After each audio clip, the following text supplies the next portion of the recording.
Hey everybody, it's Dr. Ballard, and with this series we're going to show you how to use the double lacrosse ball to reduce and release a lot of the tension that builds up in our neck. And the problem with this is when you have the demand of a job where you're sitting, if you're wearing extra gear, if you're wearing external loads, and you're moving in those loads such as kit or long-term rucking, the stress that builds up in the neck and the shoulders to put your body in a better position to tolerate that load. Well, it's not real optimal when we go back to a normal life without that extra weight. So it's important to give yourself a few minutes, after any kind of training session to help get your body back into an optimal position.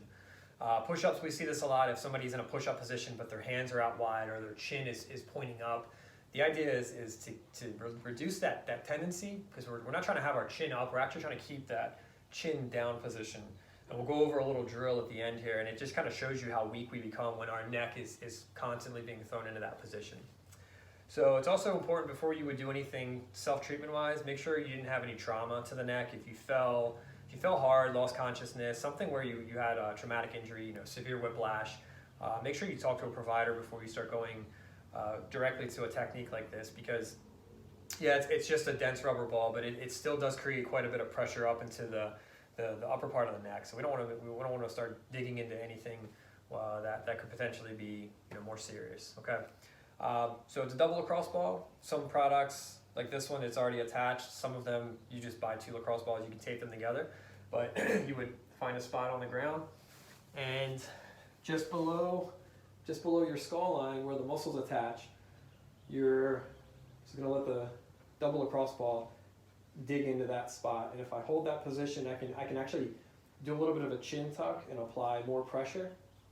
It's not comfortable, but it's tolerable, and that's what some of this is going to feel like. You're going to have to get into the position of getting these muscles to loosen back up. So the first session might not feel comfortable, but it should feel tolerable. And I don't feel numbness. I don't feel any kind of sketchy, weird, losing sensation. This isn't making my eyes go into tunnel vision. It's nothing weird. It just feels a little uncomfortable. Okay, so you hold that for about a minute, and then you take your hand. You're going to push above your mouth, so don't push into your jaw. We don't want to create a jaw issue. We're going to push straight down and just add a little more of that nodding position to really clean up those joints, because what we're missing through the day is the ability to keep our head in line. We get pulled too far back, so you would go right into a few of these.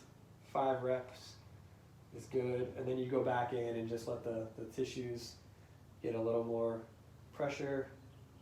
Cycle through that 3 to 4 times, and it already feels better. I feel like it's much more tolerable, so I can go right back in and add a little more pressure on the next cycle. And then as soon as you're done, take your chin, so shoulders are down and back slightly, tuck your chin, and then without losing that chin position, slightly lift your head off the ground and hold that for 10 seconds. See if you can hold that. If that feels easy, reset it. Cycle through that a few times and make sure your chin doesn't come up. If your chin starts to lift up, then we've lost the optimal position. Those muscles are weak. We need to work on that, okay? So keep the chin down, hold that, lift slightly, don't come up too high. And that's ultimately what a good push-up position should look like, is being able to keep the chin down. If you start to notice it in a push-up, your starting ending position is here. Remember what that felt like and apply that in your push-ups, because now you're taking stress off the neck. You're essentially saving yourself from a neck injury.